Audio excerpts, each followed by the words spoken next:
Oh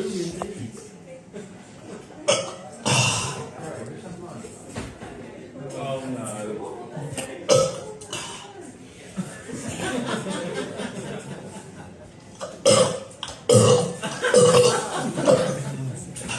Stone Cold Steve Austin, eat your heart out.